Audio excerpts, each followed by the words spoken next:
Suppose करो guys आपका GST number हो जाता है कैंसिल, अब आपको उसे फिर से स्टार्ट करवाना है तो क्या करोगे? सर ये कैसा स्टूपिड सा क्वेश्चन है, हम सारी पेंडिंग रिटर्न्स फाइल कर देंगे, नंबर हो जाएगा स्टार्ट। बिल्कुल सही बात है, बट गाइस आपको नंबर स्टार्ट होने के बाद एक with in specific time period में कुछ काम करना है।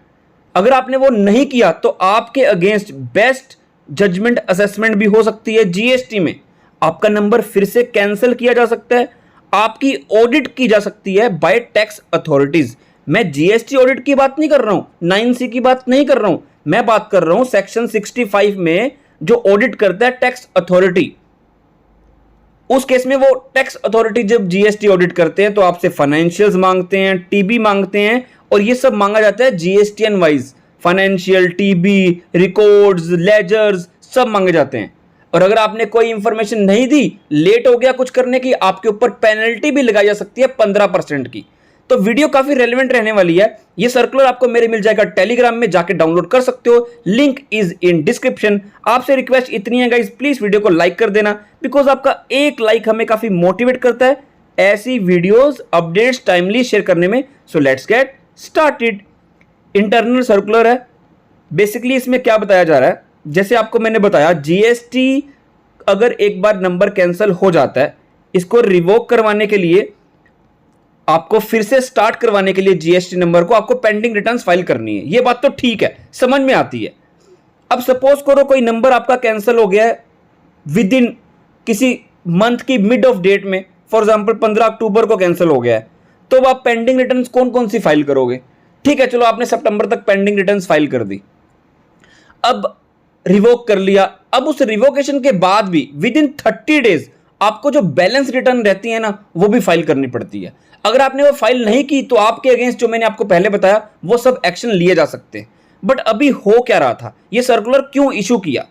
अभी रिसेंटली क्या हो रहा था, जीएसटीआर 3B या जीएसटीआर 4 किसी ने जब फाइल नहीं की तो नंबर कैंसिल हो गया, तो उन्होंने क्या किया, रेवोकेशन एप्लीकेशन लगाई, तो जीएसटी ऑफिसर ने उनका नंबर रिवोक कर दिया, स्टार्ट कर दिया। बट जब चेकिंग करने लगे तो पता लगा जो उसके बाद 30 डेज में रिटर्न फाइल करनी है वो फाइल कर ही नहीं रहे टैक्स पेयर्स।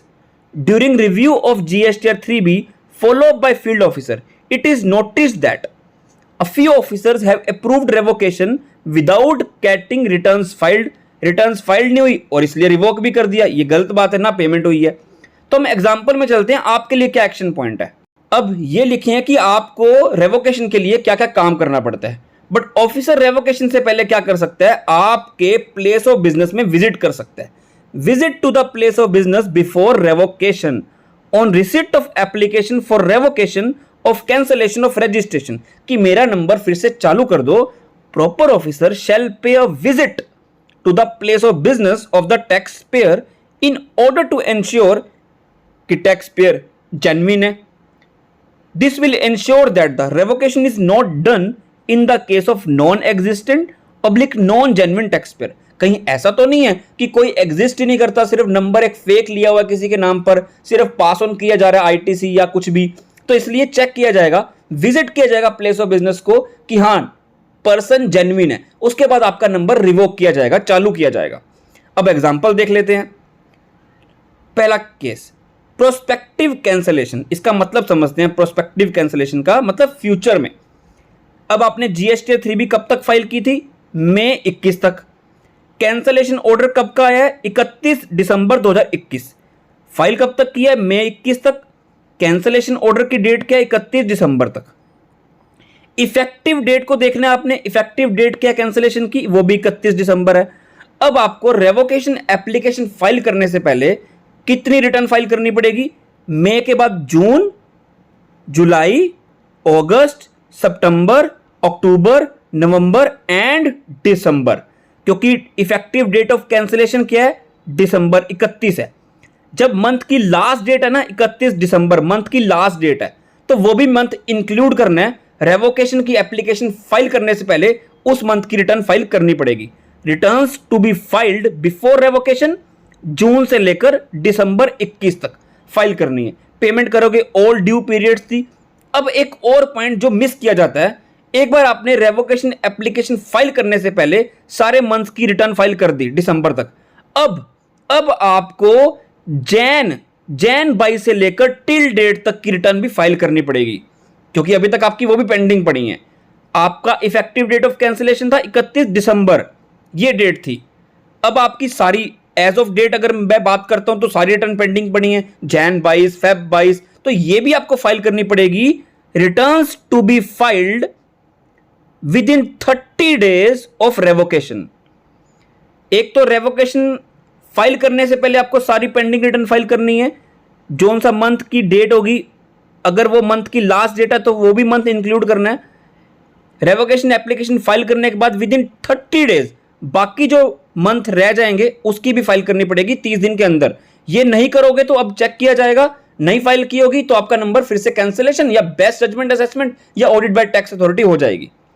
तो जैन 22 से लेकर till the date of revocation आपको फाइल करनी पड़ेगी, ठीक है।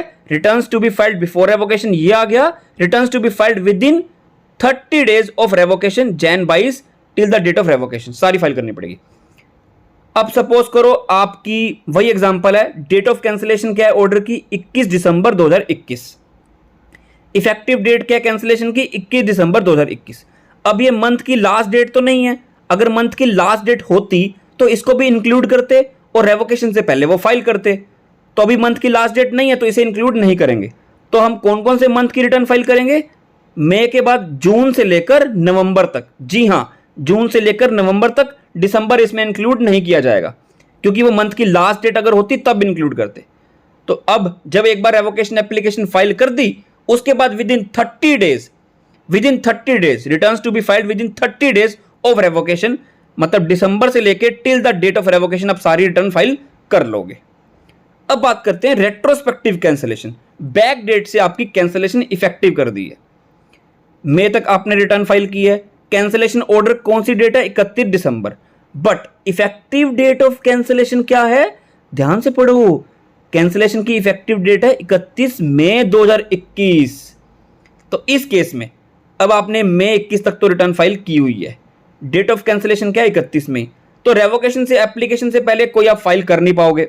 कैसे करोगे? जून की फाइल कर पाओगे, जुलाई की फाइल कर पाओगे? नहीं कर पाओगे क्योंकि कैंसिल हो चुका है, तो ये तो एप्लीकेबल नहीं होगा। अब आपको जब आपने रेवोकेशन एप्लीकेशन लगानी है उसके बाद आपको जून 21 से लेकर till the date of revocation आपको सारी फाइल करनी पड़ेगी within 30 days. Returns to be filed within 30 days of revocation. जैसे एप्लीकेशन लगाओगे 30 दिन के अंदर सारी पेंडिंग रिटर्न आपको फाइल करनी पड़ेगी जून 21 से लेकर till the date of revocation. I believe आपको एग्जांपल से काफी इजी समझ में आ रहा होगा, इंग्लिश से आपको वो समझ में नहीं आएगा, काफी डिफिकल्टी होने वाली है। नेक्स्ट एग्जांपल रेट्रोस्पेक्टिव कैंसिलेशन का, मई 21 है, ठीक है, date of cancellation of order क्या है 31 दिसंबर 2021। अब इफेक्टिव डेट क्या कैंसिलेशन की 30 सितंबर 2021। हमने ऊपर क्या पढ़ा था, अगर मंथ की लास्ट डेट को कैंसिल होगा, इफेक्टिव डेट मंथ की लास्ट डेट है तो उस मंथ को इंक्लूड किया जाएगा। तो रेवोकेशन एप्लीकेशन से पहले आप जून से लेकर सितंबर तक की रिटर्न फाइल करोगे। रेवोकेशन की एप्लीकेशन लग गई तो विद इन 30 डेज सितंबर तक की आपने ऑलरेडी कर दी। अब अक्टूबर 21 से लेकर till the date of revocation आप सारी फाइल करोगे विद इन 30 डेज, ठीक है। अगला एग्जांपल देखते हैं कि जब सपोज करो ये 30 सितंबर से ना होकर 15 अक्टूबर है, अब मंथ की लास्ट डेट नहीं है, मंथ की अगर लास्ट डेट नहीं है तो उसे इंक्लूड नहीं करेंगे। तो इसलिए रेवोकेशन से पहले हम कौन सी मंथ की फाइल करेंगे? जून 21, जुलाई, अगस्त एंड सितंबर 21 तक फाइल करेंगे। उसके बाद देखो ऊपर वाले एग्जाम्पल और नीचे वाले एग्जाम्पल डेट डिफरेंट है बट रिटर्न्स आपको बिल्कुल सिमिलर फाइल करनी है। 30 सितंबर था तो उस मंथ को इंक्लूड कर लेना है। यहाँ पे 15 अक्टूबर है तो इस मंथ को इंक्लूड नहीं करेंगे क्योंकि मंथ की लास्ट डेट नहीं है, तो सिर्फ हम फाइल करेंगे रेवोकेशन से पहले सितंबर तक। तो जून से लेकर सितंबर तक आप फाइल करोगे, जैसी रेवोकेशन एप्लीकेशन लगाओगे उसके बाद विद इन 30 डेज आपको अक्टूबर से स्टार्ट करनी है, till the date of revocation file कर लोगे। अब आगे क्या लिखा हुआ है, ये जितनी भी यहाँ पे इंग्लिश लिखी है वो सारे एग्जाम्पल में हमने कवर कर ली।